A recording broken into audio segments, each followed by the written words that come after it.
I was dying in a hospital bed that smelled like bleach and broken promises when my sister finally showed her face. Sign it, Melissa said, slapping the property transfer documents onto my chest. Not beside me, not on the table, on my chest, where the cancer was eating through my lungs like acid through paper. I couldn't speak. The ventilator breathed for me, a mechanical rhythm that counted down my final hours. In, out, in, out. Each breath a reminder that my body had forgotten how to do this basic thing on its own. But I could see the papers. The property on Riverside Drive, the only thing our grandmother had left to me. The only thing in this world that was truly, legally, mine. Don't be difficult, Sarah. My mother stood behind Melissa, arms crossed over her chest in that way she had, like she was physically holding back her disappointment in me. You're not going to need it where you're going. Melissa has 2 children to think about. You're being selfish. Selfish. The word hit like a physical slap. I'd spent the last 15 years being anything but selfish. I'd paid for Melissa's wedding when she forgot to budget for it. All $30,000 of it, including the ice sculpture shaped like a swan and the designer dress she'd seen in a magazine. I'd co-signed her car loan when her credit was garbage from maxed out credit cards and unpaid medical bills from a cosmetic procedure she couldn't afford.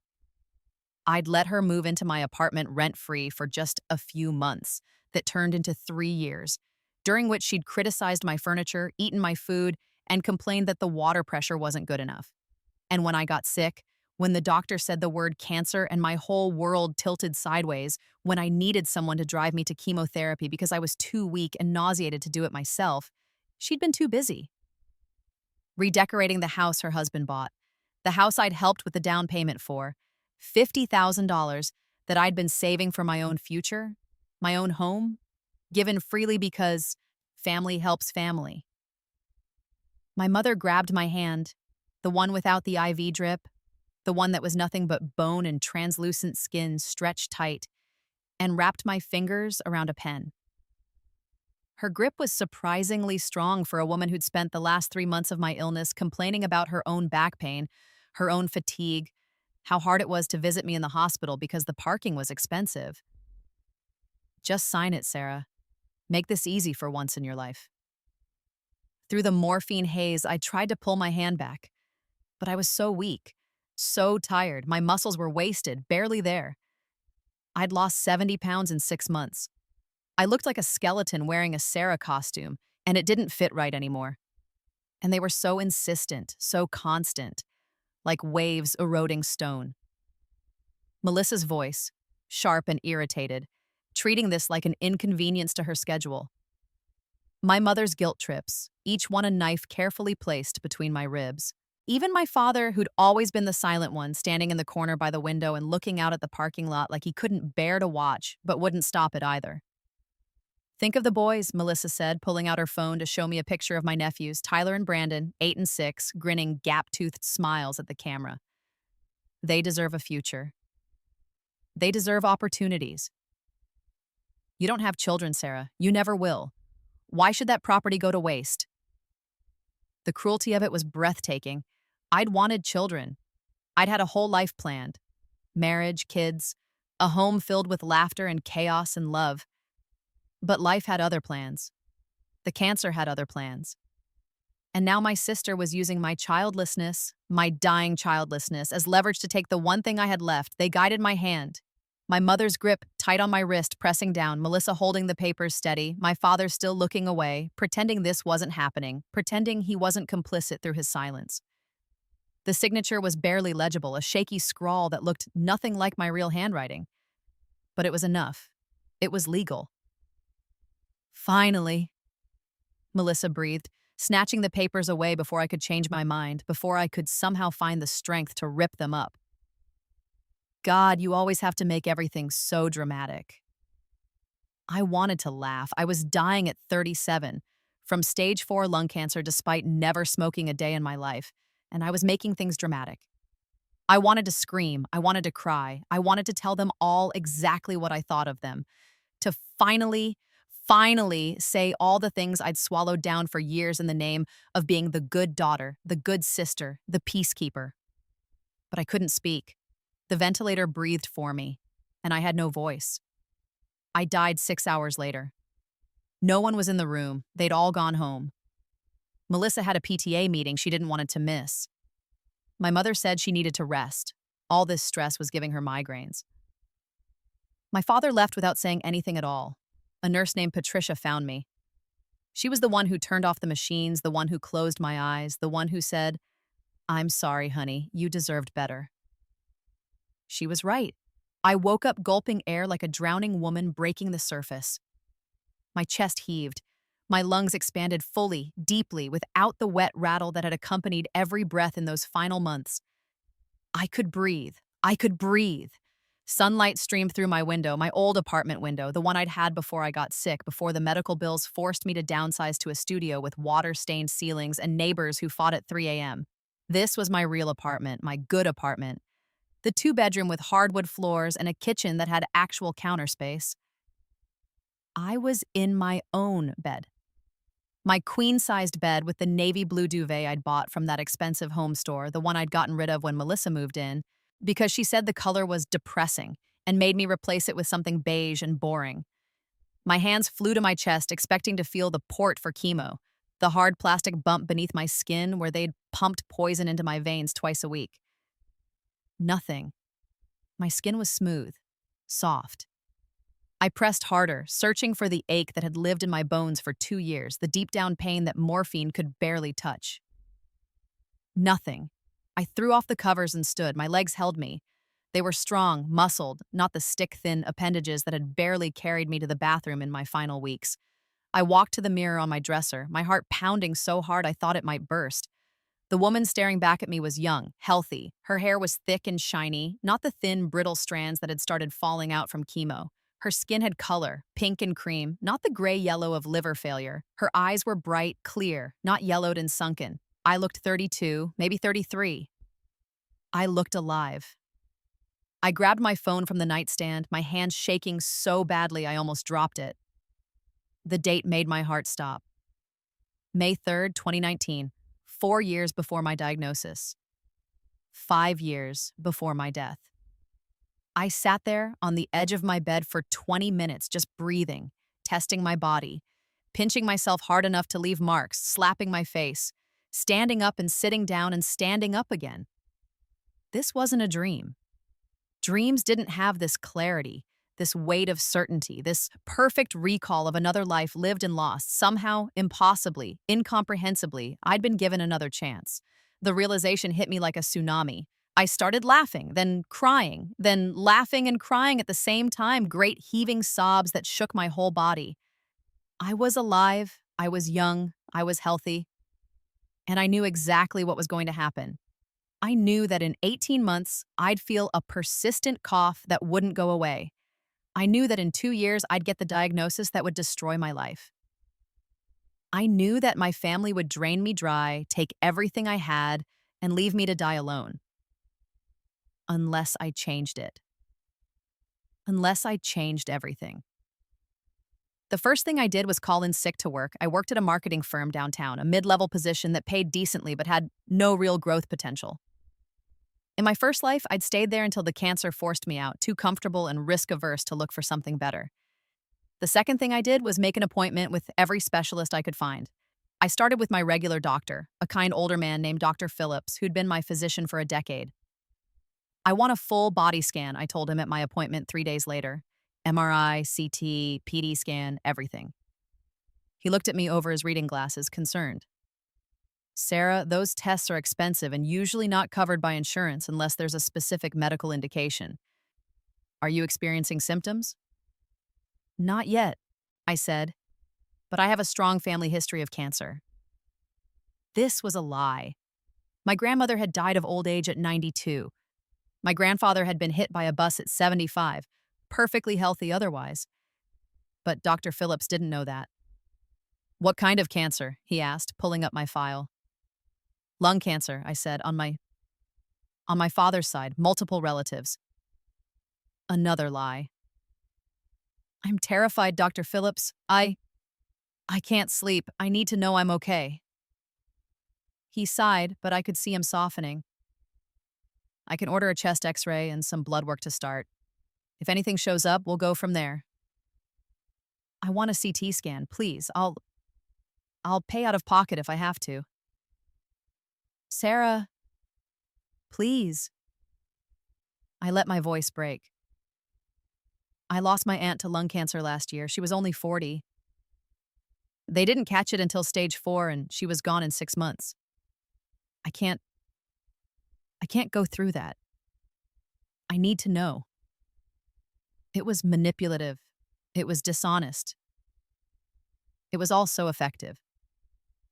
He wrote the order. The CT scan showed something. A tiny nodule in my right lung, less than a centimeter. In most people, it would be nothing. Probably a benign growth, scar tissue, something to monitor but not worry about. But I knew better. Dr. Phillips referred me to a pulmonologist, a sharp-eyed woman in her 50s named Dr. Sarah Morrison. She reviewed my scans with the intensity of someone reading ancient hieroglyphics. "It's small," she said finally, "very small. In 90% of cases, nodules this size are benign. But given your family history, I'd like to biopsy it." "Yes," I said immediately. "Whatever you recommend." The biopsy came back positive. Adenocarcinoma, lung cancer, stage 1A. Dr. Morrison looked like someone had punched her. "I don't understand. You're 32 years old, you've never smoked. Your exposure to secondhand smoke is minimal. You don't work in a high-risk environment. This is incredibly rare." "But you caught it," I said. "Early. That's what matters, right?" She nodded slowly, still looking shaken. Yes, we caught it early. Stage 1A has an excellent prognosis. We can remove it surgically, a wedge resection, very minimally invasive. You're looking at a 95% 5-year survival rate. Sarah, this is incredibly lucky. If you'd waited even another year, if this had grown. She didn't finish the sentence. She didn't have to. We both knew what would have happened. What had happened in another life. I had the surgery 3 weeks later. They removed a wedge of my right lung, along with the tumor and surrounding tissue. The recovery was painful but manageable. I was back to normal activity within 6 weeks. The pathology report came back clear. No cancer in the margins, no lymph node involvement, just a tiny cluster of malignant cells that had been growing silently, waiting to kill me, now removed and destroyed. "You're cured," Dr. Morrison said at my follow-up appointment, and I could see the relief in her eyes. She'd been scared for me, this young woman with no risk factors and a death sentence growing in her chest. "We'll monitor you closely, CT scans every 6 months for the first 2 years, then annually. But Sarah, you should live a long, healthy life." I cried in her office. She probably thought it was relief. And it was partially. But it was also rage. Rage at the universe that had let me die slowly and painfully in my first life. Rage at the family that had stolen from me while I was dying. Rage at myself for being too weak, too accommodating, too desperate for their love to see them for what they really were. Never again. The first test came 3 weeks after my surgery, while I was still recovering. Melissa called me at 10 p.m. on a Thursday. I was in bed, my surgical sites still sore, reading a book and drinking chamomile tea. "Sarah, I need a favor." In my first life, this was the call. This was when she'd asked to move in, and I'd said yes immediately, eager to help, to be the good sister, to prove that I was valuable and necessary and worthy of love. "What kind of favor?" I asked, my voice neutral, giving nothing away. "Jake and I are having some trouble with our apartment.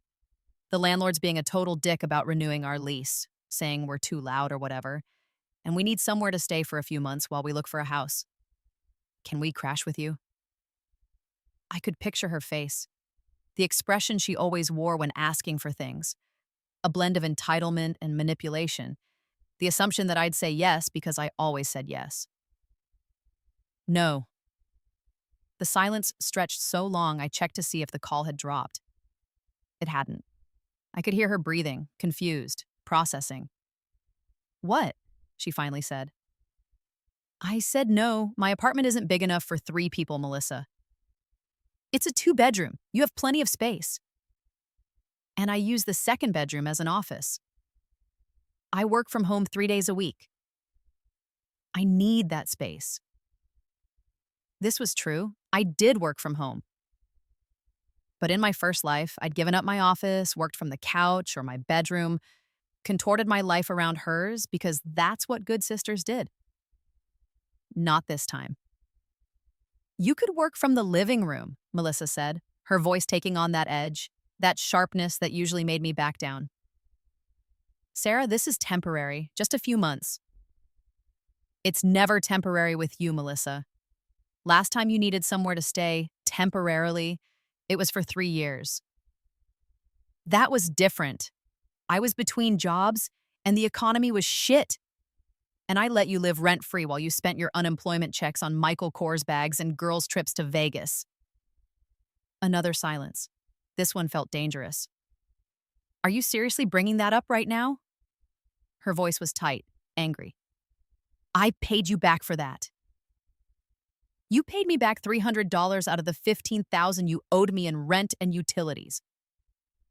And that's not even counting the damage deposit I lost because you broke the bathroom sink. That sink was cheap. It broke when Melissa, I said no. Are you serious right now? Her voice pitched up into that familiar whine, the one that used to make me cave, make me feel guilty, make me rearrange my life to accommodate hers. I'm your sister. Family helps family. Then ask mom and dad. They have a guest room.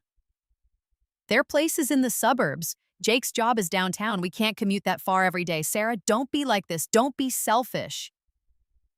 There it was. The magic word. The weapon she'd wielded against me for my entire adult life. I'm not being selfish. I'm being realistic about my space and my boundaries. I'm sorry you're having landlord issues, but I can't help with this particular problem. Can't or won't? Both. She hung up on me. I sat there holding my phone, my heart racing.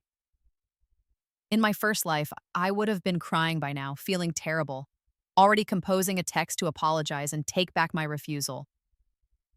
I would have convinced myself that I was being unreasonable, that 3 people could totally share a 2-bedroom apartment, that I could make it work somehow. But I'd already lived that life. I knew exactly where accommodation led. My mother called 10 minutes later. I let it go to voicemail. She called again and again. On the 4th call, I answered. Sarah Elizabeth Patterson, what is this I hear about you refusing to help your sister? Not hello, not how are you feeling after major surgery, just straight into the guilt trip. I told Melissa she can't move in with me. I don't have the space. You have a 2-bedroom apartment, which I pay for with my money, and I get to decide who lives in it. She's your sister. She's family. When did you become so cold? I almost laughed. Cold. I'd had surgery 3 weeks ago, was still recovering from having part of my lung removed, and my mother's first concern was that I'd said no to my sister. I'm not cold, Mom. I'm just not setting myself on fire to keep other people warm anymore. What is that supposed to mean? It means I'm done. Done with being the bank. Done with being the free labor. Done with bending over backwards while everyone else stands upright. How dare you? This is your sister we're talking about, your family. We have always been there for you. When? I asked quietly. When have you been there for me? I am your mother. I gave you life. I raised you. And I'm grateful for that. But that doesn't mean I owe you or Melissa my apartment, my money, or my peace of mind for the rest of my life. My mother made a sound like an offended cat. If you do this, if you turn your back on your sister when she needs you, there will be consequences, Sarah. Don't think there won't be. What kind of consequences, Mom? You'll see. You'll see what it's like to be alone when you need help. When you're old and sick and you need someone. I hung up. Then I blocked her number. Then I blocked Melissa's number. Then I blocked my father's number for good measure, even though he hadn't called. He wouldn't call. He never did. He just let Mom and Melissa do their work and stood silently in the background, complicit through cowardice. For the first time in my adult life, the silence in my apartment felt peaceful instead of lonely. They didn't speak to me for 2 months. I didn't care. I was busy. First, I quit my job at the marketing firm. I gave them 2 weeks' notice and endured the exit interview where my manager asked if there was anything they could do to make me stay.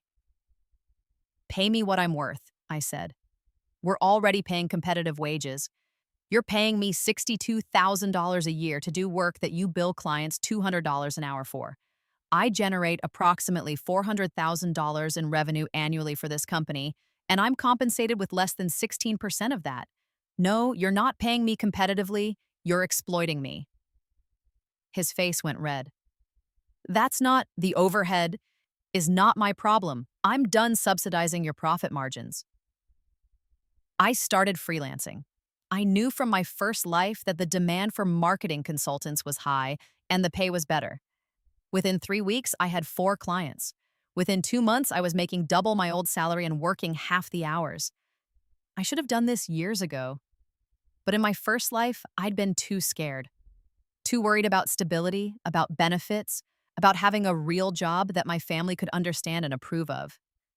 Now I didn't care about their approval. I cared about building a life that was mine. Second, I started planning for the property. The property on Riverside Drive, the one grandmother had left me in her will 2 years ago, was currently being rented to a small business owner who ran a boutique coffee roasting company. The rent was $2,800 a month, which covered the property taxes and gave me about $1,500 in profit. Nice, steady, safe income. In my first life, I'd kept it exactly like that. A rental property, appreciating slowly but steadily, worth about $480,000 when I'd inherited it, and $800,000 by the time I'd signed it over to Melissa while dying. This time, I had different plans. I spent 2 weeks researching, reading about liens, encumbrances, title transfers, balloon payments, hard money loans. I learned the language of real estate law, studied case after case of property transfers gone wrong, families destroyed by debt they didn't understand. I was looking for a weapon, and I found one. I met with a real estate attorney named Marcus Chen on a rainy Tuesday in October. His office was in a sleek high-rise downtown, all glass and steel and expensive views. The receptionist was impeccably dressed and looked at me like she was calculating my net worth. I was wearing jeans and a sweater, probably not their usual clientele. But Marcus Chen didn't seem to care about my clothes. He cared about the problem I brought him, and I could see his eyes light up with professional interest as I explained what I wanted. I need to take out a loan against my property, I said. A significant one. How significant? I want to borrow against the full appraised value. Maximum leverage. He leaned back in his chair, tenting his fingers. He was in his 50s, silver-haired, with the kind of face that had seen everything and was no longer capable of surprise. May I ask why? I need liquid capital for investments and medical expenses. This was partially true. My surgery had been expensive, even with insurance, and I did plan to invest the money. Traditional banks will typically loan you 60 to 80% of appraised value, he said. If your property is worth $480,000, you're looking at a loan of $300,000 to $380,000. I need more than that. Then you're looking at a hard money lender. But I have to warn you, those loans come with significant risks. The interest rates are predatory, typically 10 to 12%. The terms are usually short, 5 years at most. And if you can't pay, they take the property, I understand. He studied me for a long moment. Miss Patterson, I feel obligated to tell you that this is generally a very bad idea. Hard money loans are for people who are desperate or planning to flip the property quickly. You're neither. Why not just sell the property if you need cash? I don't want to sell it. I want to borrow against it. And I need the loan structured very specifically. I'm listening. I pulled out the notes I'd made, organized and detailed. I need a loan with a balloon payment structure. Interest-only payments for 5 years, then the full principal comes due all at once. And I need it from a lender who will include a standard transfer clause. His eyebrows rose. A transfer clause meaning the lien stays with the property, not the borrower. Exactly. Understanding dawned in his eyes. He sat forward, suddenly very interested. You're planning to transfer this property to someone else before the balloon payment comes due. I'm planning to protect myself from potential family issues. This is revenge planning. This is asset protection. A slow smile spread across his face. It wasn't a nice smile. It was the smile of someone who'd spent decades in the legal system watching good people get screwed and bad people walk away clean, and who was delighted to finally see someone play the game smartly. "I know a guy," he said. "Anatoly Volkov. Russian, very old school, very hard-nosed about money. But he plays by the rules. Mostly. He'll give you a hard money loan if the collateral is solid, and Riverside Drive definitely qualifies. He's also very particular about his liens. He always includes transfer clauses because he wants his money back regardless of who owns the property." Perfect. "Ms. Patterson, I feel obliged to ask, who are you planning to transfer this property to?" "My family, eventually, when they ask for it." "And you're certain they'll ask?" "I thought about my mother forcing my hand to sign papers while I was dying. I thought about Melissa calling me selfish for not giving her everything I had. I thought about my father standing in the corner, saying nothing, doing nothing." "I'm certain," I said. Marcus Chen nodded slowly. "Then let's set a trap that would make Machiavelli proud." Setting up the loan took 3 weeks. Marcus handled everything with the precision of a surgeon. He found Anatoly Volkov, arranged the meeting, prepared all the documentation, and made sure every single word was airtight and legal. Anatoly's office was a restaurant in Brighton Beach called the Golden Samovar. It was the kind of place where everyone spoke Russian, the vodka flowed freely, and the waiters looked like they could bench press a car without breaking a sweat. Marcus and I met Anatoly there on a Friday evening. He was exactly as advertised. A man in his late 60s with cold blue eyes, silver hair slicked back, and a handshake like a vice grip. He wore an expensive suit that probably cost more than my car and a watch that definitely did. "You are Sarah Patterson," he said. His accent was thick, his English careful but correct. "You own property on Riverside Drive." "Yes." "And you want loan, full value." "Yes." "Why?" The question was direct, almost aggressive. I got the sense that Anatoly didn't like to waste time on bullshit. "Medical expenses and investments," I said. "I had surgery recently. The bills are significant." He nodded, accepting this. "You understand terms? This is not bank. This is hard money. Interest is 11.5%. You pay interest only for 5 years. Then," he made a chopping motion with his hand, "balloon payment. Full principal due. All at once. You have money, you pay. You don't have money, I take property," is very simple. "I understand." "You miss even one interest payment, I start foreclosure." "I am not nice about this. I am businessman." "I understand." "Good." He pulled out a folder thick with documents. "You read all of this, every word. If you have questions, you ask Marcus, then you sign." I read every word. The loan amount, $480,000. The interest rate, 11.5% annually.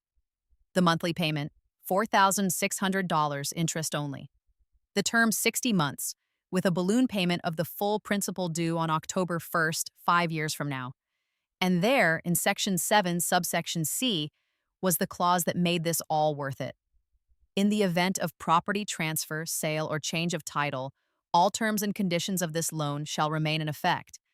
The lien shall attach to the property itself and shall transfer with the property to any new owner, who shall assume full responsibility for all outstanding debt, including but not limited to the balloon payment as outlined in Section 4. In plain English, whoever owned the property when that balloon payment came due would owe Anatoly $480,000. No matter who originally took out the loan I signed, Anatoly signed, Marcus notarized. The lien was recorded against the property the next business day, a public record visible to anyone who bothered to do a title search. But I knew my family. They wouldn't do a title search, they'd just see the property and want it. Anatoly wired the money to my account the same day the lien was recorded, $480,000, minus his fees and Marcus's fees. I netted $462,000. I took that money and immediately called a financial advisor that Marcus recommended. Her name was Jennifer Wu, and she was ruthlessly competent.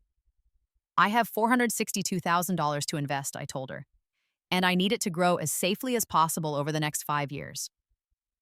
She didn't ask questions about where the money came from. She just created a portfolio: 40% in index funds, 30% in municipal bonds, 20% in real estate investment trusts, and 10% in a high yield savings account for liquidity. Conservative but effective, she said. With average market performance, you're looking at 6 to 8% annual returns. Compounded over 5 years, your $462,000 should grow to approximately $620,000 to $680,000. More than enough to pay off Anatoly's balloon payment if I wanted to, but I didn't want to. I also set aside $50,000 for medical expenses, follow-up appointments, scans, potential additional treatments. Another $30,000 went into a separate account for the monthly interest payments to Anatoly. That gave me a buffer of over 6 months of payments, just in case. The rest, I let Jennifer invest. Then I waited. The first interest payment to Anatoly was due on November 1st. I paid it electronically. $4,600 transferred to his account like clockwork. He sent me a receipt via email, no message, just the confirmation that payment had been received. The money came from my rental income, $2,800 a month, plus my freelance income, which was now substantial enough that $4,600 was manageable. It wasn't comfortable. I had to budget carefully, cut back on unnecessary expenses, stop eating out as much. But it was doable. More importantly, it was temporary. I only had to maintain this for 5 years. Just 5 years of careful budgeting, and then my family would get exactly what they deserved. Thanksgiving came. I was invited to the family dinner by my father, who called from my mother's phone number. I'd unblocked them after a few weeks. It seemed petty to keep them blocked forever, and I wanted to see what they'd try next. Sarah. His voice was quiet, hesitant. It's Dad. Hi, Dad. Your mother wanted me to call about Thanksgiving. She's doing a big dinner. Turkey, all the trimmings. She'd like you to come.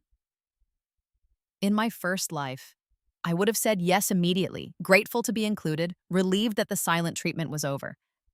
I would have shown up with expensive wine and homemade sides and pretended that nothing had happened, that I hadn't been hurt by being frozen out. This time, I had different plans. I appreciate the invitation, I said, but I have plans. Oh, he sounded surprised. What plans? I'm going to Cabo with some friends. Cabo? Since when do you have friends who go to Cabo? I almost laughed. In their minds, I was still the same Sarah. Isolated, lonely, desperate for their approval. They had no idea who I was becoming. Since I started investing in friendships instead of family that doesn't appreciate me. Silence. He cleared his throat. Your mother will be disappointed. Dad, were you in the room when Melissa called me selfish for not letting her move in? Well, yes, but did you say anything? Did you defend me? Did you point out that I'd already let her live with me rent-free for 3 years? Sarah, you know I don't like to get involved in these things. Exactly, you don't like to get involved, which means you're complicit. So, no, I won't be coming to Thanksgiving. I'll be in Mexico, drinking margaritas and not thinking about any of you. I hung up. Then I booked the trip to Cabo. It cost $2,000 for 5 days at an all-inclusive resort, and it was worth every penny. Cabo was glorious. I went with 2 women from my new freelancing network, Kate, who did graphic design, and Simone, who was a copywriter. We'd met at a networking event, bonded over frustration with corporate bullshit, and become fast friends. They knew I'd had surgery for cancer. They knew my family was dysfunctional, but they didn't pry, didn't demand explanations, didn't treat me like I owed them my trauma as entertainment. We spent Thanksgiving Day on the beach, drinking frozen drinks and reading trashy novels. We got sunburned. We laughed until our stomachs hurt. We talked about our businesses, our dreams, our plans for the future. I want to buy a house, Simone said, squinting at the ocean through her sunglasses. Something small just for me. A place where no one can tell me what to do or how to live. Same, I said. No family drama, no obligations, just me and my space and my choices. Kate raised her margarita. To independence. To independence? We echoed, clinking glasses. It was the best Thanksgiving I'd ever had.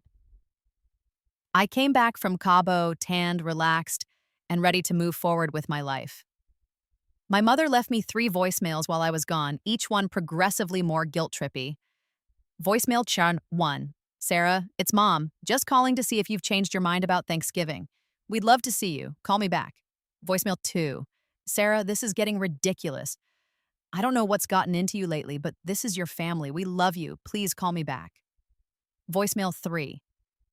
Sarah, I'm very disappointed in you. Your sister is hurt. Your father is hurt. I'm hurt. We don't know what we did to deserve this kind of treatment. But we're your family and you're being very cruel. Please reconsider. I deleted all 3 without responding. Melissa sent texts. Wow, nice to know where we stand. Mom is crying because of you. Hope Cabo was worth destroying your family. I blocked her again. The years passed in a blur of work and healing and building a life that was actually mine. Year 1.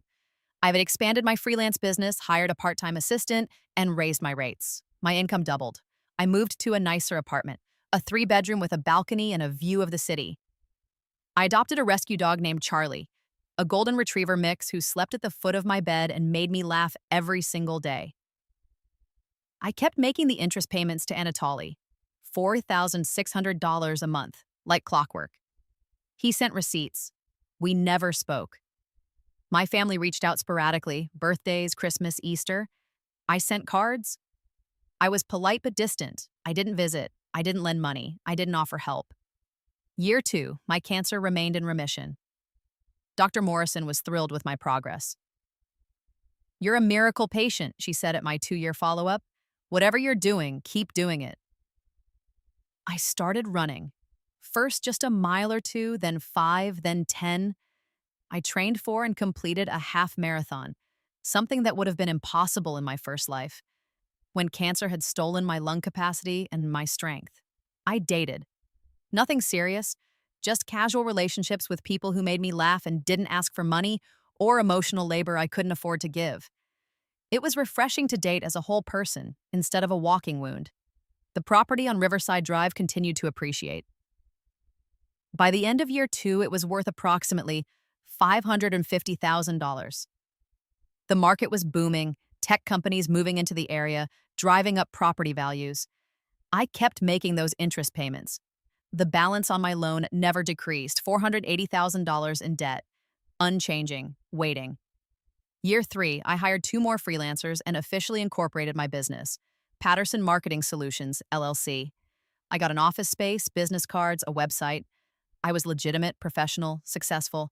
I made $180,000 that year. After taxes, overhead, and the loan payments, I netted about $95,000. I lived comfortably, traveled regularly, invested wisely. My family drama was minimal. My mother called occasionally, fishing for information about my life. I gave her nothing. Melissa had another baby, her 3rd, and my mother guilted me into sending a gift. I sent a $50 Amazon gift card. Melissa sent a 1-word text, cheap. I blocked her again. Year 4. The property was worth $650,000. The market showed no signs of slowing. Rental prices in the neighborhood had increased, and I raised my tenants' rent from $20,800 to $3,400. They grumbled but paid. Location was everything, and Riverside Drive was prime real estate. My investment portfolio had grown to $580,000. Jennifer Wu was pleased. You're on track to hit $650,000 by year 5, she said. Maybe more if the market stays strong. I celebrated my 36th birthday alone, which sounds sad, but wasn't. I took myself to a fancy restaurant, ordered the tasting menu, drank excellent wine, and thought about the fact that in my first life, I'd been dead at 37. This year I'd live, I'd thrive, and I'd watch my family face the consequences of their greed. Dr. Morrison declared me fully cured at my 4-year checkup. No evidence of disease, she said, beaming. Sarah, you can stop worrying. You beat this thing. I wanted to tell her that I'd beaten more than cancer. I'd beaten victimhood, obligation, the poison of family expectations. But I just thanked her and scheduled my next annual appointment. Year 5. This was the year everything would come to fruition. I knew it was coming. I could feel it in my bones the same way I'd felt the cancer growing in my first life. The universe had a pattern and I'd learned to read it. The call came in April. My mother, her voice was tight, controlled, the tone she used when she was trying very hard not to cry. Sarah, we need to talk about your father. My stomach dropped. This was it, the beginning of the end. Is he okay? He's sick, very sick. Pancreatic cancer, stage 4. The world tilted. Pancreatic cancer. One of the worst diagnoses possible. Fast, aggressive, almost always fatal. How long? My voice came out steady despite the chaos in my chest. Like 6 months, maybe less. He wants to see you. I went to the hospital that weekend. The drive took 45 minutes, through suburbs I'd once known intimately, but now felt like foreign territory. My parents still lived in the same house I'd grown up in, a modest 3-bedroom ranch with a yard that my father had meticulously maintained for decades. The hospital was new, modern, full of light and clean lines and the peculiar smell that all hospitals have, antiseptic and illness and fear. My father was in room 437. I stood outside the door for a full minute before I could make myself go in. He looked small in the hospital bed, diminished. My father had never been a large man, but he'd always seemed solid, dependable, like a fence post you could lean against. Now he looked like a fence post that had rotted from the inside, barely holding itself upright. When he saw me, tears filled his eyes. Sarah, he whispered. You came. I pulled a chair next to his bed. My mother stood by the window, backlit by the afternoon sun, her expression unreadable. Of course I came, Dad. I wasn't sure. After everything, I thought you might not. The honesty surprised me. In my first life, he'd never acknowledged the rift, never admitted that there was an everything to reference. I'm here, I said simply.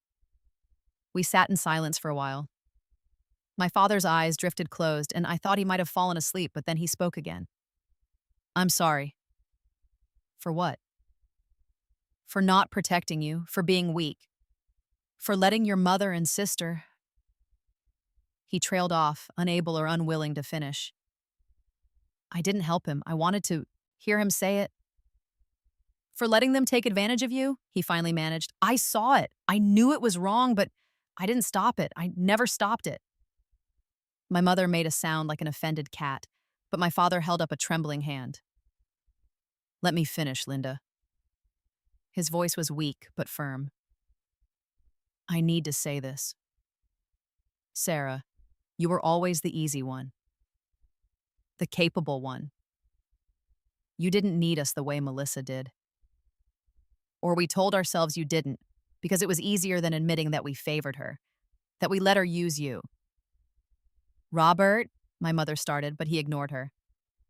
I stood by while you gave her money you couldn't afford to give. I stood by while she moved into your apartment and treated you like a servant.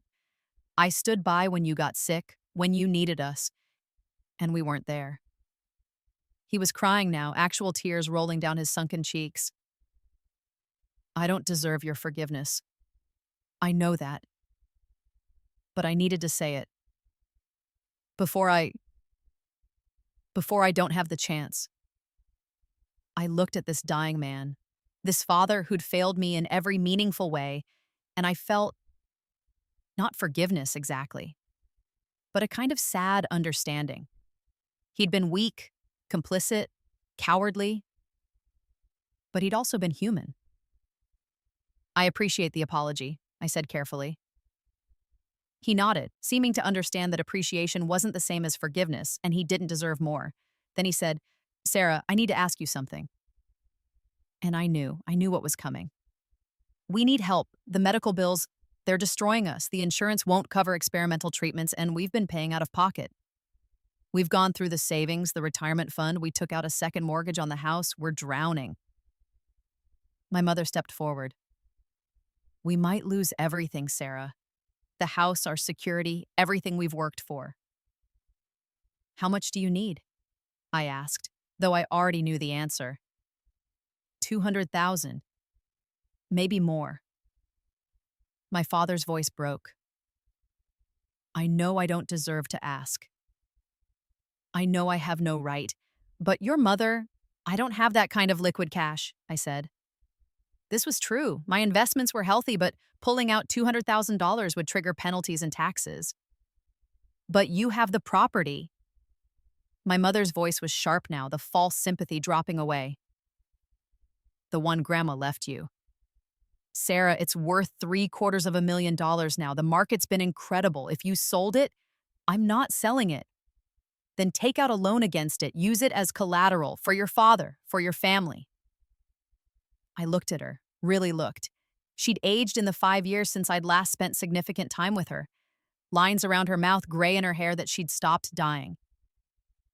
But her eyes were the same, calculating, manipulative, convinced that she was entitled to anything I had. I already have, I said. They both stared at me. What do you mean? My mother asked slowly. I mean I took out a loan against the property 4 years ago, a significant one. I've been paying interest on it, but the principal comes due in October. My mother's face went white. What do you mean the principal comes due? I have a balloon payment loan. I've been paying interest only about $4,600 a month for the past 4 years. But the full amount of the loan, all $480,000, comes due on October 1st. Jesus Christ, Sarah. My mother actually stumbled backward, catching herself on the windowsill. What did you do with the money? Medical expenses, investments? My life? Medical expenses? What medical expenses? You're healthy. I could have told them about the cancer, about the surgery, the treatment, the second chance I'd somehow been given. But they didn't deserve that explanation. I had some health issues a few years ago. I took care of them. Preventatively. Preventatively? My mother's voice rose to a near shriek. You took out a $500,000 loan for prevention? Yes. You selfish. She caught herself, visibly swallowing her rage. She needed me. She couldn't afford to alienate me. Not yet. Can't you take out another loan, a second mortgage? Not with the current lien. The property's maxed out. I borrowed against the full appraised value. My father was crying harder now. I'm going to die and leave your mother with nothing. The guilt should have crushed me. The sight of my dying father, tears streaming down his face, begging for help I theoretically could give. In my first life, it would have destroyed me. I would have done anything.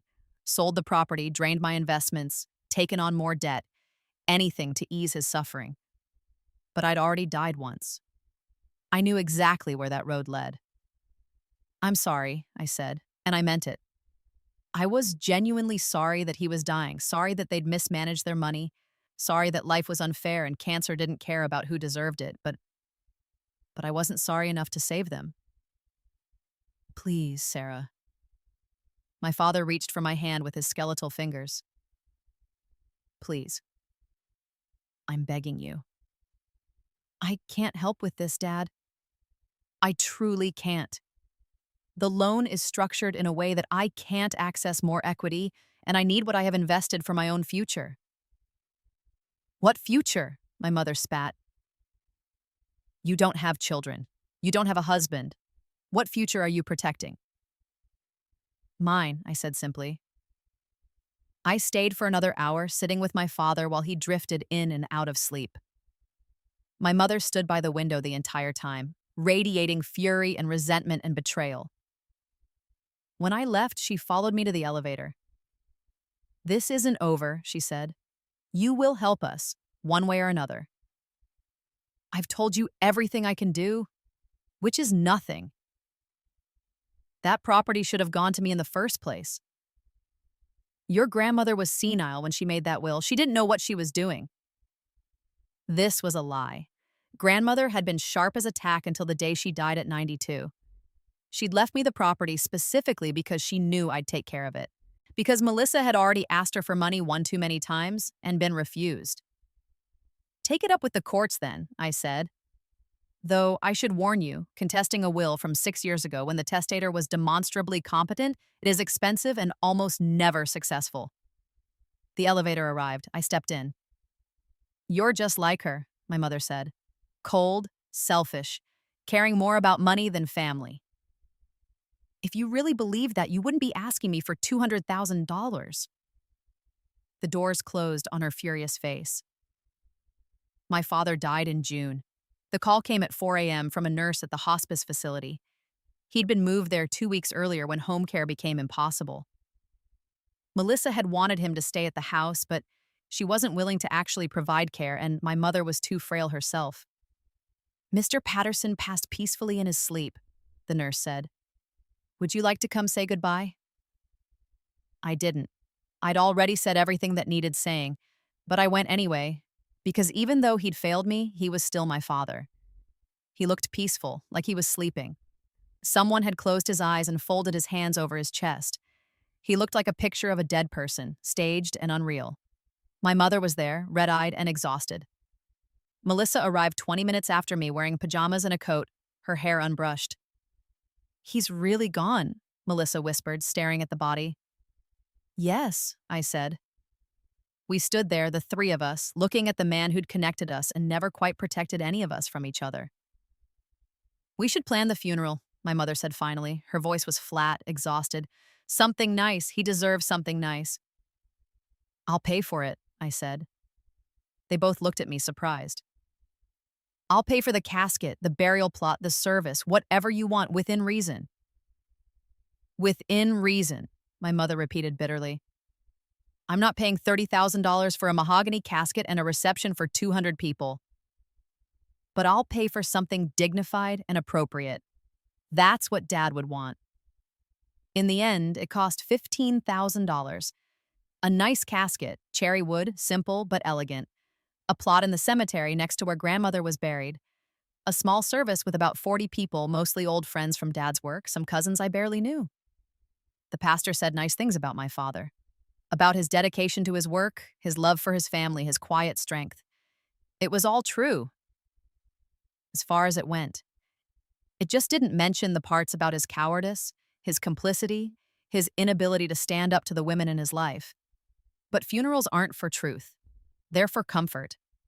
After the service, after the burial, after the reception at a local restaurant where people ate sad sandwiches and told sad stories, Melissa cornered me in the parking lot. She'd been crying. Her makeup was smeared, her eyes puffy. She looked exactly like she had at her first wedding, when she'd cried because the ice sculpture was melting too, fast and ruining her photos. We need to talk about Mom. Okay. She can't afford the house anymore. Dad's medical bills wiped out everything. She's going to have to sell and downsize. That's probably smart. A smaller place will be easier to maintain. Melissa's eyes narrowed. She doesn't want to live in some depressing senior center. She's only 68. I'm not suggesting a senior center. I'm suggesting a condo or a townhouse. Something manageable. She doesn't want that either. She wants to stay in the house she's lived in for 40 years, but that's not possible now, is it? Because of the medical bills. Because we had to pay out of pocket for treatments that didn't even work. I'm sorry for your loss, Melissa. I really am. But I don't understand what this has to do with me. Her face flushed red. Don't play dumb, Sarah. You know exactly what this has to do with you. Enlighten me. Mom needs a place to live. You have extra space. Let her move in with you. I almost laughed. After everything, after all these years, they were still playing the same game, still thinking I was the same person who'd let herself be used and abused and drained dry. No. Sarah, I said no. I have a 3-bedroom apartment. Yes.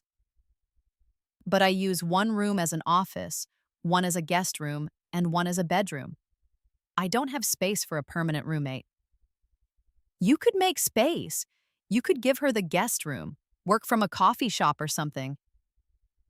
Or mom could live with you. You have 3 bedrooms and only 2 kids at home now. Tyler's away at college. We don't have room. The kids need their space, and Jake needs his home office. And I need mine. Melissa, the answer is no. Then the property. What about it? Give it to her. Transfer it to her name. At least then she'd have an asset. When you die, everything would go to her anyway, right? You don't have kids, you're not married, just give it to her now when she actually needs it. And there it was. The exact same play from my first life, repackaged for a different timeline. No, I said, and why not? You're sitting on $750,000 in equity, and your own mother is about to be homeless. Mom won't be homeless. She'll sell the house, pay off the mortgage and the medical debt, and buy something smaller. She'll be fine. Fine, she'll have barely anything left. Do you understand how much debt Dad left her in? Not my problem. Melissa slapped me. Not hard. She didn't have the follow-through for real violence. But hard enough that my cheek stung, hard enough that several people in the parking lot turned to stare. I didn't react. I just looked at her, at my sister who'd spent 39 years taking from me and giving nothing back, who'd slapped me at our father's funeral because I wouldn't give her my property.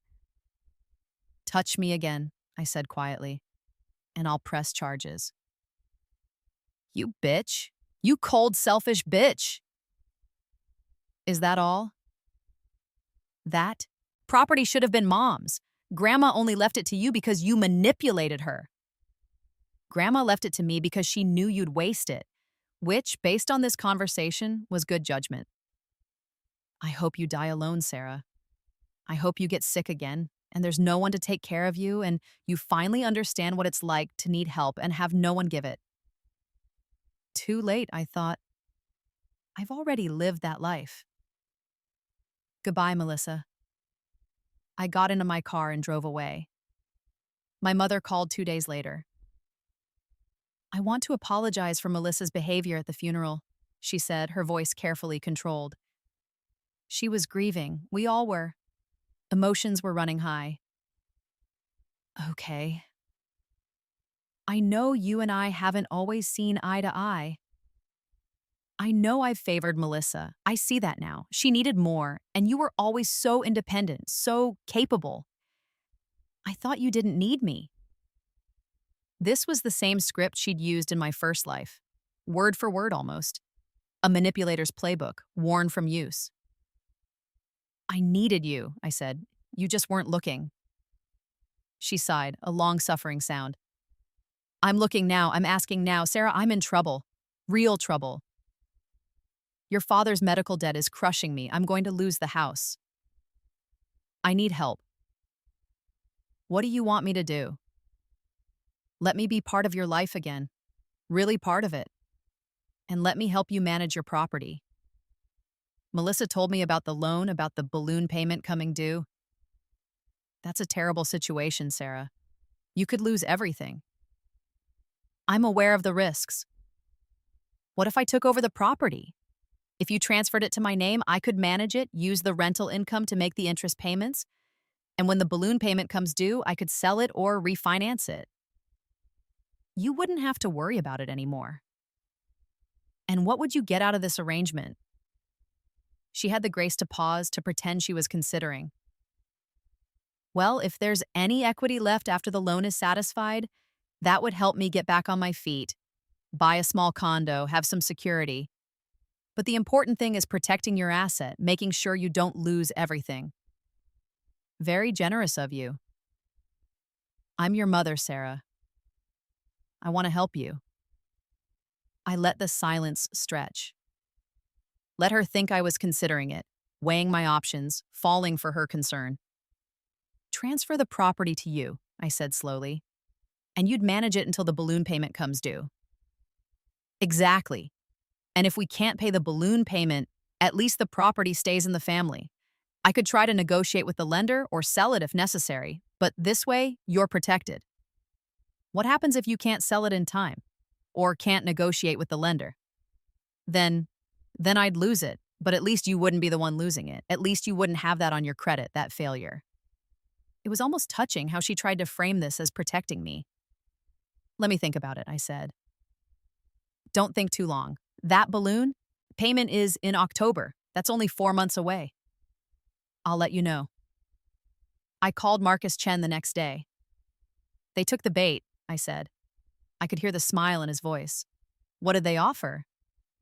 My mother wants me to transfer the property to her so she can manage it and protect me from losing it when the balloon payment comes due. How noble of her. Extremely. She assured me that if there's any equity left after the loan is satisfied, she'd use it to buy herself a condo. For security. But really, the important thing is protecting me. Marcus laughed, a sharp bark of sound. And you said? I said I'd think about it. Are you going through with it? I thought about my first life. About signing papers while dying, my hand forced by my mother's grip, Melissa's impatience, my father's silent complicity.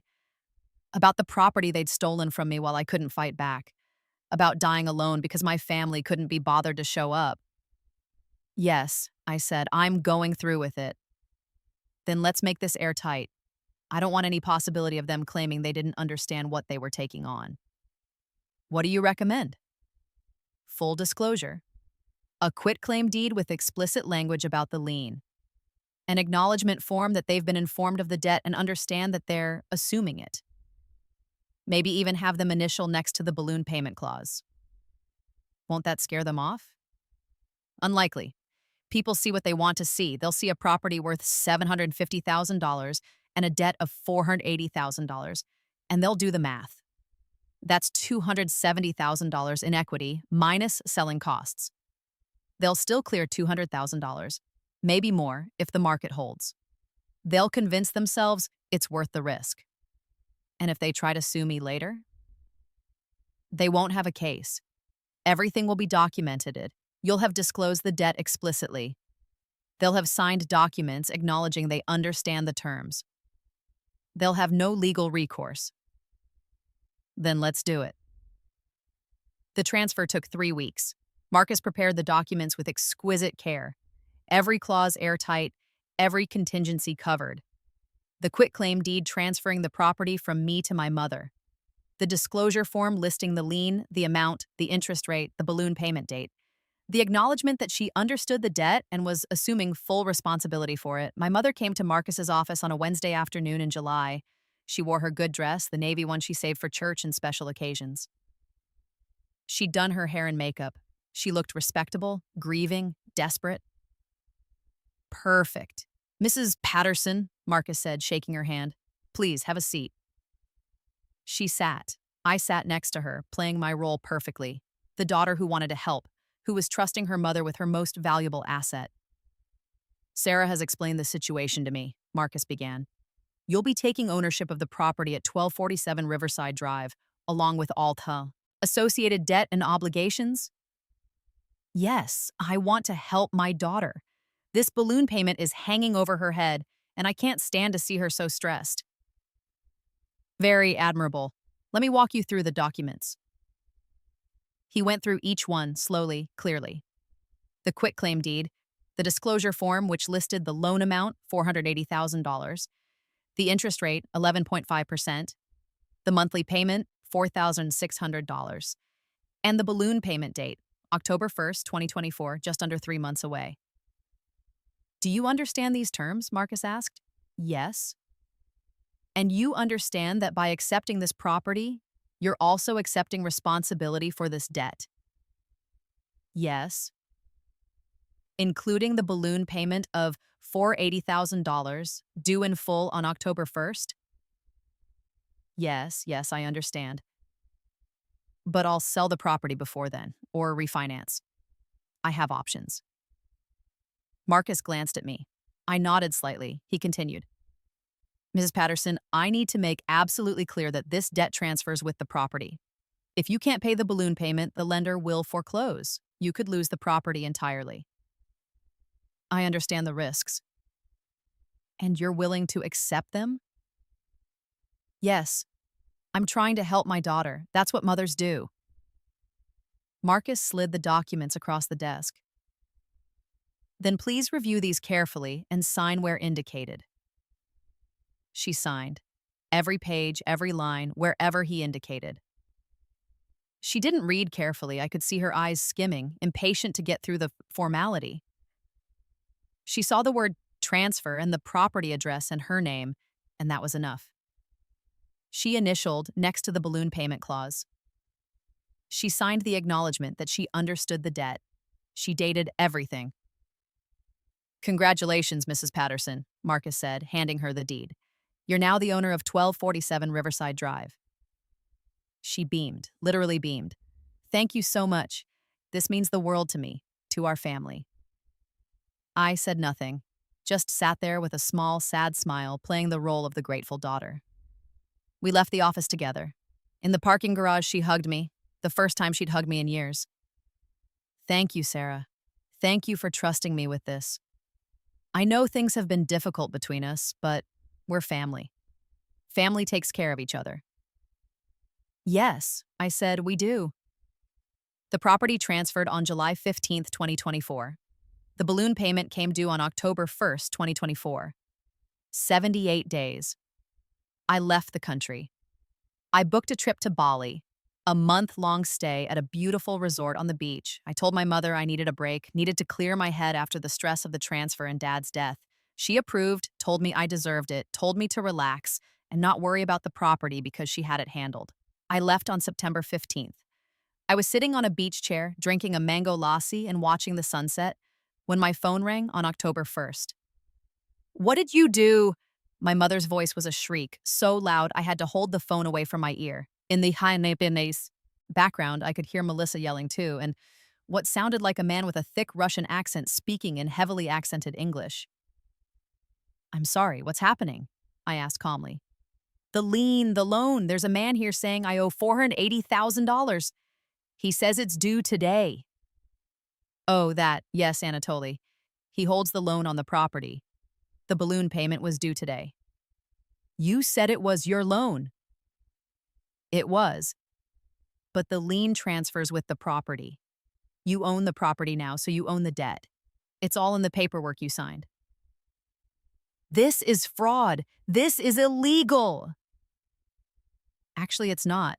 Marcus Chen is one of the best real estate attorneys in the state. Every document was legal and above board. You took ownership of the property with full knowledge that there was a loan against it. You even initialed next to the balloon payment clause, acknowledging the date and amount. You said I could sell it. You said I'd have time. I never said that. You assumed it, and you did have time. 78 days, more than 2 months. Did you try to sell it? Silence. Then, the market's been slow. I had interest, but no offers high enough to cover the debt and closing costs. So you gambled. You thought you could sell it in time, clear the debt, and pocket the difference, but you couldn't. And now Anatoly wants his money. We don't have $480,000. Then I suggest you talk to Anatoly. He's very reasonable. If you can't pay the balloon payment, he'll probably let you sell the property to satisfy the debt. There's barely any equity. Even if we sell for market value, after paying off the loan and realtor fees and closing costs, we'll only clear maybe $200,000. Sounds like you did the math. That's more than you had before. You bitch! That was Melissa, her voice sharp and furious. You did this on purpose. You set us up. Yes, I said simply. I did. The line went silent. They'd expected me to deny it, to claim innocence, to be defensive. The admission shocked them. Why? Melissa whispered after a long moment. Do you really want to know? Yes. I took a sip of my lassi, watching the sun sink into the ocean, painting the sky in shades of orange and pink and gold. Because in another life, You made me sign over this property while I was dying. Mom held my hand down and guided it, and you called me selfish and dramatic. Neither of you were there when I actually died. You had a PTA meeting, Mom had a migraine, and Dad just left. You got the property clear, no debt, worth $800,000, and you didn't even come to the hospital to say goodbye. What the hell are you talking about? Melissa's voice was shrill with confusion. Another life? Have you lost your mind? It doesn't matter if you believe me. What matters is that you taught me a valuable lesson about family. You taught me that love has conditions, that care has limits, that I was only valuable for what I could give you. That's not... We love you. You love what I can. Provide, money, property, emotional labor. But me, Sarah, as a person, you've never cared about her at all. This is insane, my mother said, her voice steadier now, colder. You're insane. We'll sue you. We'll take you to court for fraud and manipulation, and you won't win. Everything was legal. Everything was disclosed. You signed documents acknowledging the debt. Marcus made sure of it. Call a lawyer if you want. I encourage it. Let them explain to you exactly how thoroughly you fucked up. I could hear Anatoly's voice in the background, speaking to someone, then my mother again. He's starting foreclosure proceedings. He says if we can't pay by end of business today, he's filing tomorrow. Then you'd better start making calls. Real estate agents, potential buyers, anyone who might want to buy a property under foreclosure conditions. You're going to get lowball offers, but that's not my problem. How can you do this? My mother whispered. How can you destroy your own family? I'm not destroying you. I'm just refusing to save you from your own greed. There's a difference. Sarah, I hung up. They called back. 47 times over the next 3 hours, I blocked each number as it appeared. Mom's cell, Melissa's cell, the landline. Melissa's husband, Jake's number. Numbers I didn't recognize, probably relatives they'd recruited to guilt me. I blocked them all. Then I put my phone on airplane mode, ordered another lassi, and watched the stars come out over the Indian Ocean. I didn't turn my phone back on for a week. When I finally did, I had 127 missed calls and 89 text messages. I didn't read most of them. I scrolled through just enough to get the gist. Threats of lawsuits. Empty. Accusations of mental illness. Projection. Desperate pleas for help. Too late. Religious guilt trips about honoring thy mother. Selective theology. One message from Marcus. Foreclosure proceedings initiated. Everything is moving forwards as expected. Enjoy Bali. I responded, thanks, weather's beautiful. I stayed in Bali for the full month. I took a cooking class and learned to make nasi goreng. I went snorkeling and saw sea turtles. I got a massage every other day. I read 7 books. I hiked to waterfalls and temples and rice terraces that looked like stairways to heaven. I healed. Not from cancer this time, but from something deeper. From the wound of growing up in a family that saw me as a resource instead of a person. From the scar tissue of loving people who only loved what I could give them. When I came home in late October, I felt lighter than I had in years. Maybe in my whole life, including my first one. Marcus met me for coffee my second day back. Foreclosure sale was held last week, he said, sliding a folder across the table. Property sold for $685,000. Less than market value. Foreclosures always sell low. Buyers know the seller is desperate. I did the math in my head. $685,000 sale price. Minus $480,000 to satisfy Anatoly's loan. Minus approximately $40,000 in realtor fees, closing costs, and foreclosure proceedings. That left roughly $165,000. Where did the remaining funds go? To your mother as the property owner. It's legally her money. I nodded. This was expected. The point wasn't to leave them with nothing. The point was to make them feel exactly what I'd felt. The betrayal, the helplessness, the realization that the people you trusted saw you as a mark. They tried to sue you, Marcus added. Melissa filed a complaint alleging fraud, elder abuse, and undue influence. And the judge dismissed it with prejudice. I submitted all the signed documents showing explicit disclosure of the debt. The judge ruled that your mother entered into the property transfer knowingly and willingly, with full legal capacity and full awareness of the associated liabilities. Melissa was also ordered to pay your legal fees. How much? $15,000, I smiled. Did she pay? She's on a payment plan, $500 a month for the next 30 months. She's furious about it. Good. I found out later through a cousin who stayed in touch with me despite the family drama what happened to the money. My mother used $110,000 to pay off the remaining medical debt from my father's illness. The hospital had been threatening to sue, and she was terrified of having her wages garnished in retirement. Melissa convinced her to invest $40,000 in a multi-level marketing scheme, some nutrition supplement company that promised exponential returns. It collapsed within 8 months, taking the entire investment with it. The remaining $15,000 went to a down payment on a condo, a small 2-bedroom unit in a complex 30 miles outside the city. My mother bought it with Melissa as a co-owner, a decision she would regret within the year. They live together now, my mother and Melissa's husband Jake and the 2 kids still at home, my nephew Brandon, now 15, and Melissa's youngest, a daughter named Emma, age 7. 5 people crammed into an 100-square-foot condo with walls so thin you could hear the neighbors arguing about money. According to my cousin, they fought constantly. About bills, about space, about whose turn it was to clean or cook or do laundry. About money, always about money, how to make it, how to spend it, who was responsible for what. Melissa had gotten a job at Target, working retail for $16 an hour. Jake worked construction when there was work.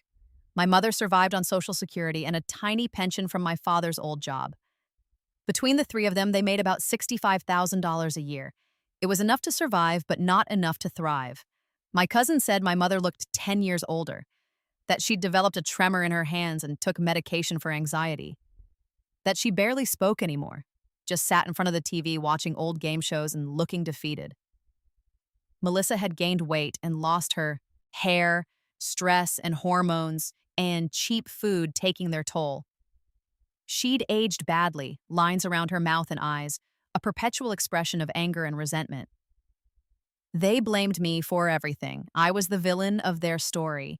The selfish daughter who'd abandoned her family in their time of need, who'd set a trap and watched them fall into it with a smile. I could live with that. I heard through the same cousin that they told people I'd tricked them, that I'd manipulated a dying old woman, my mother, not my grandmother, into taking property with secret debt attached, that I was mentally ill, evil, a sociopath who enjoyed hurting her own family. Some people believed them. Some people sent me messages on Facebook telling me I was going to hell, that I was a disgrace, that family was everything, and I'd destroyed mine. I blocked them all. But some people didn't believe them, people who'd known me for years, who'd watched me give and give and give while my family took and took and took, people who'd seen me pay for Melissa's wedding, co-sign her loans, let her live with me rent-free, people who'd visited me in the hospital during my cancer treatment and noticed that my family was conspicuously absent. Those people quietly reached out. They told me they were proud of me, that I'd done what they wished they had the courage to do, set boundaries with toxic family, and enforce them ruthlessly. One message in particular stuck with me from an old friend named Rebecca who'd gone through her own family trauma. They're mad because the bank closed. For years, they could withdraw whatever they wanted from you and you never said no. Now the bank is closed and they're furious that they have to live within their means. That's not your fault. That's consequences. She was right. I wasn't destroying my family. I was just refusing to be destroyed by them. I kept the forward $80,000 that Anatoly had given me. Well, technically, I kept what it had grown into. Jennifer Wu's investment strategy had worked beautifully. Over 5 years, with compound interest and market growth, my initial $462,000 had grown to $682,000. More than enough to pay off Anatoly's balloon payment if I'd wanted to, but I hadn't wanted to. I'd wanted my mother to feel the weight of debt crushing her the way I'd felt the weight of medical bills crushing me in my first life. I'd wanted Melissa to understand what it was like to be promised something and then have it snatched away. I'd wanted them to know how it felt to be used. With the money, I bought a house. A real house, all mine. A small craftsman bungalow in a nice neighborhood in Portland, Oregon. 3 bedrooms, 2 bathrooms, a yard with fruit trees and a garden. Room for me to spread out, to breathe, to build a life that wasn't defined by other people's expectations. The house cost $420,000. I paid cash. No mortgage, no debt, no one who could take it from me. I furnished it slowly, carefully, choosing pieces I loved, instead of pieces that were practical or cheap or borrowed from family. I adopted a dog from the shelter, a mutt named Rocket, part lab and part shepherd and part something else entirely. He had one floppy ear and the goofiest smile I'd ever seen. He slept on my bed. He made me laugh every single day. He loved me unconditionally without expecting anything except food and walks and affection. He was better family than I'd ever had. I also made monthly donations to a charity that helped cancer patients with medical bills, patients who couldn't afford treatment, who were choosing between chemo and rent, who were alone and scared and needed someone to see them as human beings instead of numbers on a billing statement. Every month, I donated $1,000, sometimes more if I'd had a particularly good month with my business. I donated in my father's name.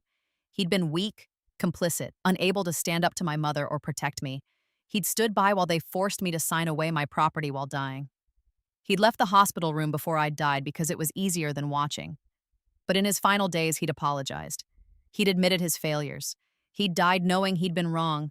That was more than my mother or Melissa would ever do. So I honored the man he could have been, the father who might have protected me in another life. And I helped other people who were suffering the way I'd suffered, alone and drowning in debt while their families stood by. It felt like redemption. Not for him. He was beyond redemption, but for the part of me that had died in that hospital bed, alone and forgotten. 5 years after the foreclosure, Melissa sent me a letter. I almost threw it away without opening it. But curiosity got the better of me. It was handwritten on notebook paper, the kind with the torn edges from being ripped out of a spiral binder. Her handwriting had always been messy, and this was no exception. Looping letters that ran into each other, crossed out words, pen marks where she'd pressed too hard. Sarah, I know you probably don't want to hear from me. I wouldn't blame you if you threw this away without reading it. But I need to say this, even if you never respond, I'm sorry. I've been thinking a lot about what you said. About another life. I didn't understand it then, but I think I do now. Not literally, maybe, but the feeling behind it, the feeling of being used and thrown away. Mom moved out last year. She's living with Aunt Carol in Florida. She blamed me for everything, the money, the condo, all of it. She said I pressured her into buying the condo with me as co-owner. She said I spent her money on schemes. She said I ruined her retirement. She doesn't talk to me anymore.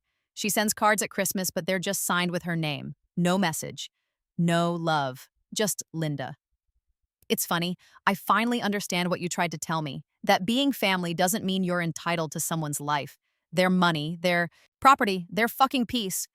Jake left me too, took the kids. He got full custody because I wasn't a good mother. I played favorites. I manipulated them. I taught them that love was conditional, that they had to earn my approval instead of just having it. They don't visit anymore. Brandon's in college. Your college fund money that I spent on my car, he paid his own way through with scholarships and loans. He hasn't spoken to me in 2 years. Emma lives with Jake and his new wife. She calls the wife Mom and me, Melissa. I'm living alone now, working 2 jobs, Target during the day, bartending at night. I'm barely making rent on a studio apartment. The couch is also my bed. I eat ramen most nights, and every time I struggle to pay a bill, I think about all the times you helped me and I never even said thank you. All the times I took and took and took and called it love because that's what I thought family was. Taking, using, extracting everything you could and calling it care. I remember the PTA meeting, the one I went to instead of being with you at the hospital. It wasn't even important, just some fundraiser planning for the bake sale. I could have skipped it. I should have skipped it. But I didn't, because being there for you felt hard and the PTA meeting felt easy. I've driven past your old apartment building a few times. You don't live there anymore. I looked you up online and I saw you have a house now in Portland. It looks nice. You look happy in your photos. You have a dog. I'm glad. I'm glad you're happy. I'm glad you got away from us. I'm not asking for forgiveness. I don't deserve it. I'm not asking for money or help or anything at all.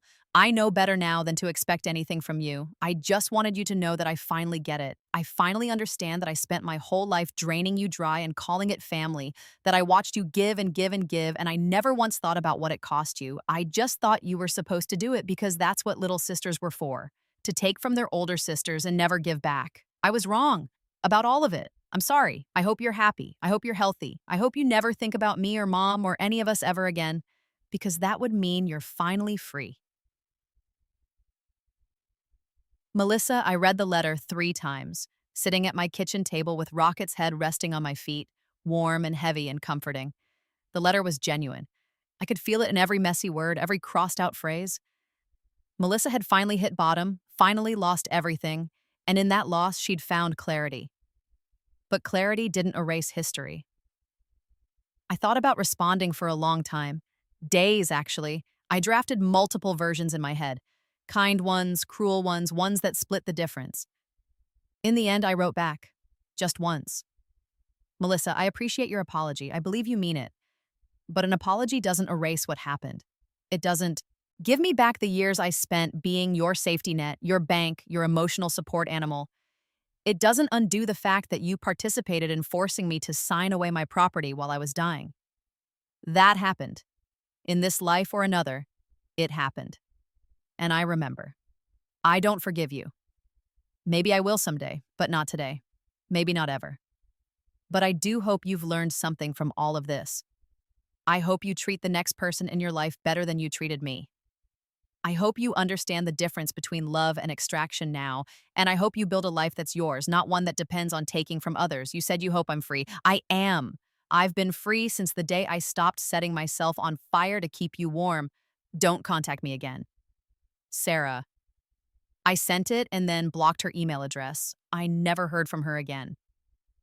7 years after my rebirth, I met someone. Her name was Diana. She was a marine biologist who studied coral reef restoration and spent half the year traveling to dive sites around the world. She had sun-bleached hair, laugh lines around her eyes, and a complete intolerance for bullshit. We met at a coffee shop. She was working on a grant proposal, swearing softly at her laptop, and I offered her my phone charger when hers died. "You're a lifesaver," she said, plugging in. "I've been trying to finish this for 3 days, and my brain is mush." "What are you working on?" "Trying to convince rich people to give me money to save coral reefs. It's like pulling teeth, except teeth are easier because at least they stay in one place." I laughed. "What's your pitch?"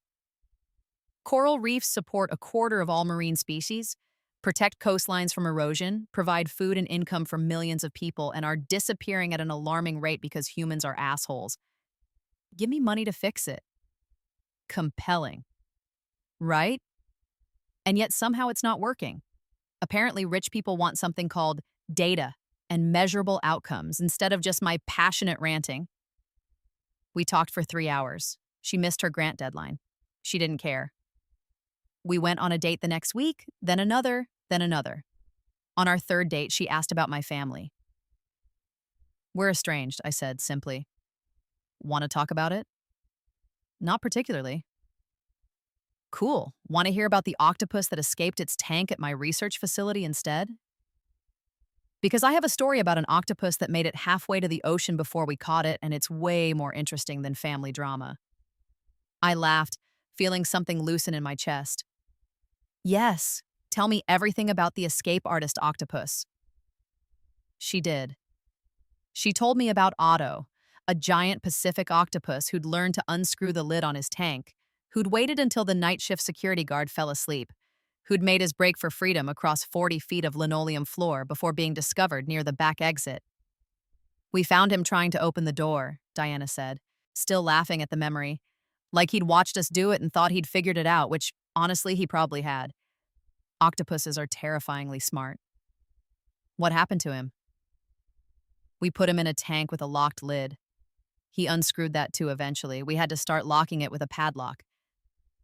He spent the next 3 months trying to pick the lock with various tools he found around the tank." "Did he succeed?" "No, but only because we moved him to a facility with better security. Last I heard, he's still plotting his escape." I respect his commitment. I liked her immediately. liked her stories, her passion, her complete lack of interest in extracting anything from me except conversation and company. We moved in together after a year. She had a job offer at a marine research facility in Portland, and I suggested she move into my house instead of getting her own place. Are you sure? She asked. I'm messy. I leave wet towels everywhere. I forget to buy groceries. I'm basically a terrible roommate. I have a dog who eats socks and drools on the furniture. I think we can handle each other's flaws. She moved in 2 weeks later. It was the easiest decision I'd ever made. We got married 2 years later. A small wedding on a beach in Hawaii, just 12 people, close friends, her parents, who were lovely, her sister, who was hilarious, and a few colleagues. No one from my family was invited. Diana had asked once if I wanted to reach out to extend an olive branch for the sake of the wedding. No, I'd said simply, they're not part of my life anymore. Okay, she'd said, and never mentioned it again. The wedding was perfect. We wrote our own vows. I promised to be her partner, her equal, her safe harbor. She promised to be my adventure, my joy, my home. We honeymooned in Fiji, diving every day, exploring reefs that looked like underwater gardens. Diana pointed out fish species and coral types, her enthusiasm infectious. I took photos and marveled at the beauty, at the fact that this life, this second chance, had given me all of this. At night, lying in bed in our overwater bungalow, Diana asked, "Are you happy?" Ridiculously, I said. Good. Me too. 10 years after my rebirth, I got an email from my mother. The subject line was, "Please read." I almost deleted it without opening, but curiosity, that old familiar impulse, won out. "Sarah, I don't expect you to respond to this. I don't expect forgiveness or reconciliation or anything at all. But I need to say this before I die because I'm running out of time. I have pancreatic cancer. Stage 4. The doctors say I have a few months at best. I'm writing to tell you that I'm sorry. I'm sorry for the way I treated you. I'm sorry for favoring Melissa. I'm sorry for forcing you to sign over your property while you were sick. I'm sorry for calling you selfish when you were the most generous person I knew. I'm sorry for being a terrible mother. I spent the last 10 years thinking about what you said, about another life. I didn't believe you then, but I've thought about it a lot since, and I think I understand now what you meant, that we killed you. Maybe not literally, maybe not in this life, but we killed the part of you that trusted us, that loved us unconditionally. We took and took and took until there was nothing left to take. And then we blamed you for being empty. I understand now why you did what you did. With the property, with the loan. You wanted us to feel what you felt. Betrayed, helpless, used. And it worked. I felt all of that. I still feel it. Living with Melissa was hell. Losing the house was hell. Watching my retirement fund disappear was hell. But the worst part was realizing that I'd done this to myself, that I'd raised a daughter to be selfish and entitled because that's what I was. That I'd destroyed my relationship with you because I saw you as a resource instead of a person. I see Carol sometimes. I'm living with her now in Florida. She asks about you. She says she saw you on Facebook, that you look happy, that you have a wife and a house and a dog and a whole life we're not part of. I'm glad. I'm glad you're happy. I'm glad you escaped. I don't deserve your forgiveness. But I wanted you to know that I finally understand what I did wrong. I finally see you as a person, not a tool. And I'm sorry it took losing everything for me to learn that. I hope you're well. I hope you never think of me again. Linda, I read it twice. Then I closed the laptop and sat in my garden where the tomatoes were just starting to ripen and Rocket was chasing a butterfly. Diana came outside and sat next to me. You okay? My mother's dying. I'm sorry. I'm not. She nodded, understanding. Do you want to go see her? No. Okay. We sat in comfortable silence, watching Rocket fail spectacularly at catching the butterfly. Do you ever regret it? Diana asked after a while, and what you did to them. I thought about it. Really thought. No, I said finally. They taught me that people will take everything if you let them. I just made sure they understood what it felt like to be on the receiving end. That's cold. Maybe, but I'm warm now, and I'm free, and I'm happy. I looked at her. Are you happy? She kissed me, soft and sweet. Ridiculously. My mother died 3 months later. Melissa sent me an email with the funeral details. I didn't go. I sent flowers instead. A modest arrangement with a card that said simply, "My condolences on your loss." Melissa sent a reply, a saying, "That's it? That's all you have to say?" I didn't respond. 15 years after my rebirth, I sold my business. Patterson Marketing Solutions had grown into a thriving consultancy with 15 employees and annual revenue of $3 million. A larger firm made me an offer I couldn't refuse. $4.2 million for the client list, the brand, and a 3-year non-compete agreement. I took it. Diana and I used the money to buy a sailboat, a beautiful 45-foot cruiser named Second Chance. We spent a year outfitting it for long-distance sailing, then set off down the Pacific coast. We stopped at every interesting port. We swam in waters so blue they didn't look real. We anchored in hidden coves and watched whales breach and dolphins play. We ate fresh fish and drank good wine and made love in the captain's cabin while the boat rocked gently beneath us. One night, anchored off the coast of Costa Rica, Diana asked me, "Do you ever think about them? Your family?" I thought about it. Really thought. Sometimes, I admitted. But not in the way you'd think. I don't miss them. I don't regret what I did. I just sometimes think about who I was before. How desperate I was for their approval, how much I gave trying to earn love that was never going to come. And now? Now I know that love isn't something you earn. It's something you give and receive freely. Or not at all. She nodded, understanding. I love you freely. I know, I love you too. We lay on the deck, watching stars wheel overhead, listening to the ocean breathe. I'd died once, alone and empty-handed, surrounded by people who'd loved what I could give them, but not who I was. I'd been reborn into the same life, the same family, the same trajectory toward exploitation and death, but this time, I'd changed the ending. This time, I'd set boundaries. I'd protected myself. I'd said no and meant it and enforced it ruthlessly. This time, when the people who'd drained me dry came back with their hands out, expecting the same endless well of generosity they'd always found, they'd discovered something else instead. A locked door. A lien. A debt they'd have to pay themselves. Justice isn't always kind. Sometimes it's just fair. And fair was all I'd ever wanted. The stars reflected in Diana's eyes as she smiled at me, and I thought about how different this life was from my first one. How much richer. How much fuller. How much mine. I'd died once learning that love without respect is exploitation. I'd lived twice proving that boundaries aren't cruelty, they're survival.